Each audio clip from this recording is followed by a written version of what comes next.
हरे कृष्णा। मैं धीर परीख आज के अध्याय में आप सभी का हार्दिक स्वागत करता हूँ।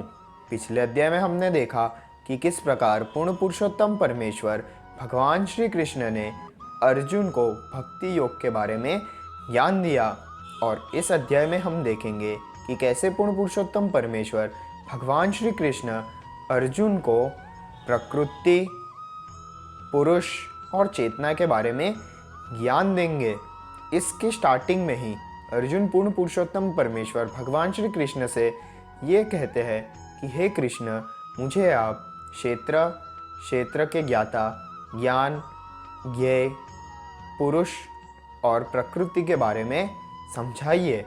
इसको समझाते हुए पूर्ण पुरुषोत्तम परमेश्वर भगवान श्री कृष्ण कहते हैं कि ये जो शरीर है ना, वो क्षेत्र है और इसको समझने वाला क्षेत्रज्ञ।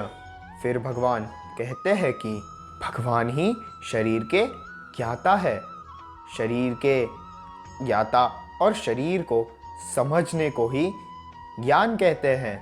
फिर भगवान कहते हैं कि मैं तुम्हें अब कर्म क्षेत्र के बारे में ज्ञान दूंगा कि कर्म क्षेत्र क्रिएट कैसे हुआ, इसको जानने वाला कौन है, इसका प्रभाव कैसा पड़ता है और इससे क्या उत्पन्न होता है, ये सब मैं तुम्हें बताऊंगा।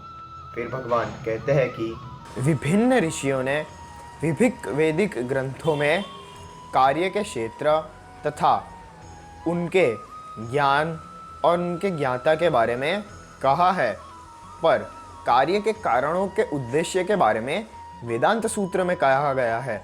फिर भगवान कहते हैं कि क्या क्या चीज़ें विकार होती है, क्या क्या चीज़ें ज्ञान होती है और कौन सी चीज़ें अज्ञान होती है। भगवान कहते हैं कि महापंचभूत, मिथ्या अहंकार, 10 इंद्रियां तथा मन, 5 इंद्रिय विषय, सुख, दुख, धैर्य, चेतना, इन सभी के कार्य क्षेत्र में तथा इनकी अंतर क्रिया को विकार कहते हैं। फिर भगवान हमें कहते हैं कि भगवान के भक्ति भाव में निरंतर तरीके से लीन रहना, एकांतवास में रहने की इच्छा, माता पिता, पत्नी, बच्चे, इन सब की भावनाओं से मुक्ति, विनम्रता, द्वेष ना होना, सारी सिचुएशन को संभावना से देखना, अहिंसा, टॉलरेंस, ब्रह्म की शोध में निकलना, इन सारी चीज़ों को भगवान ज्ञान में इंक्लूड करते हैं। और जो चीज़ें रह गई वो सारी अज्ञान में इंक्लूड कर देते हैं। फिर भगवान हमें ये कहते हैं कि मैं तुम्हें ज्ञेय के बारे में बताऊंगा और इसको सुनने समझने के बाद तुम ब्रह्म का आस्वादन कर पाओगे। ब्रह्म तथा आत्मा ये अनादि है, पर ये पूर्ण पुरुषोत्तम परमेश्वर भगवान श्री कृष्ण के अधीन होती है। पर ये आत्मा तथा ब्रह्म इस भौतिक जगत के कार्य कारणों से परे है। फिर भगवान कहते हैं कि परमात्मा सर्व वस्तुओं में अवस्थित है, परमात्मा ही सारी इंद्रियों का आदि स्तोत्र है, पर परमात्मा तो इंद्रियों से रहित है। परमात्मा ने ही इन प्रकृति के सारे गुणों को क्रिएट किया है, पर ये सारी की सारी चीज़ें जो है प्राकृतिक गुण, ये सारे के सारे परमात्मा के अधीन है। फिर भगवान हमें कहते हैं कि परमात्मा सर्व जीवों के पालन करता है, फिर भी वो अनासक्त है। परमात्मा को हम इस इंद्रियों से देख या जान नहीं सकते क्योंकि वो सूक्ष्म है। भगवान बहुत दूर है, पर वो सबसे नज़दीक भी है। भगवान सारे जीवों के अंदर भी है और सारे जीवों के बाहर भी है। फिर भगवान हमें कहते हैं कि परमात्मा ही सर्व जीवों के पालनकर्ता भी है, क्रिएटर भी है, डिस्ट्रॉयर भी है। भगवान हर एक के हृदय में स्थित होते हैं। प्रकाश का जो स्तोत्र है हर जीवों के, वो भी परमात्मा ही है।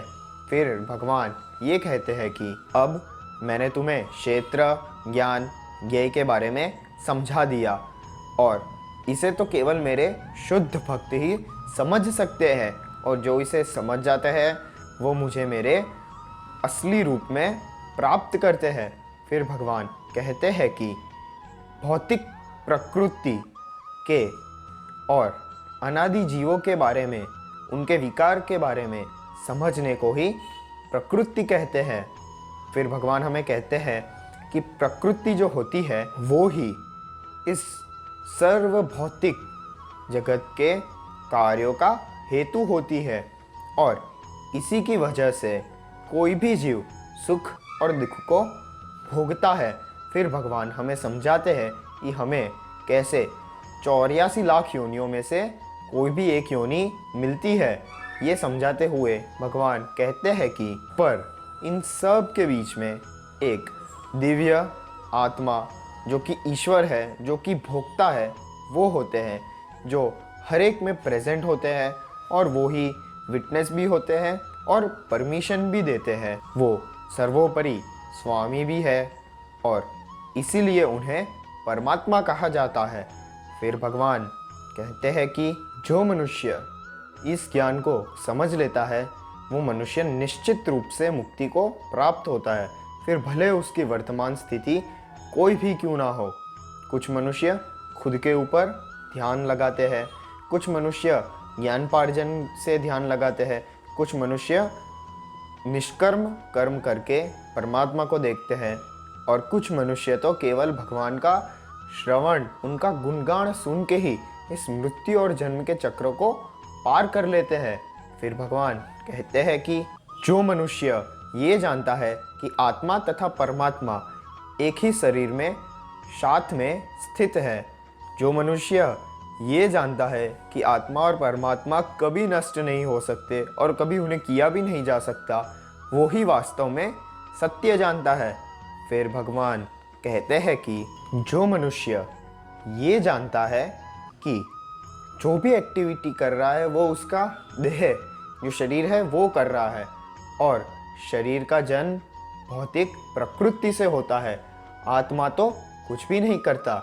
जो मनुष्य ये जानता है वो असल में सत्य को जानता है। जो विवेकी मनुष्य सर्व जीव कैसे विस्तृत है ये देखता है वो ब्रह्म ज्ञान प्राप्त करता है।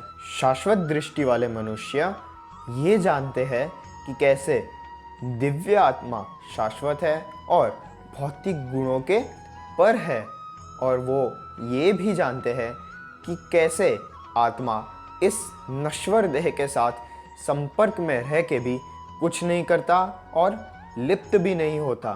फिर भगवान कहते हैं कि ब्रह्म दृष्टि में स्थित आत्मा शरीर में रहने के साथ भी वो कभी भी शरीर से लिप्त नहीं होती। वैसे ही जैसे आकाश जो है वो सर्वव्यापी है, फिर भी वो कभी भी वस्तुओं से लिप्त नहीं होता। फिर भगवान कहते हैं कि जैसे सूर्य देव अकेले पूरे ब्रह्मांड में प्रकाश फैलाते हैं, वैसे ही आत्मा पूरे शरीर में प्रकाश फैलाती है, मतलब एनर्जी प्रोवाइड करती है। और इस अध्याय के अंत में भगवान कहते हैं कि जो मनुष्य ज्ञान के नेत्र से शरीर और शरीर के ज्ञाता का भेद जानता है, वो मनुष्य इस भौतिक प्रकृति के पर जाने की सारी मेथड्स भी जानता है और वो परम ध्येय को प्राप्त होता है। इसी के साथ साथ अध्याय 13 भी समाप्त होता है। मैं धीर आपसे विदा लेता हूँ। तब तक के लिए हरे कृष्णा।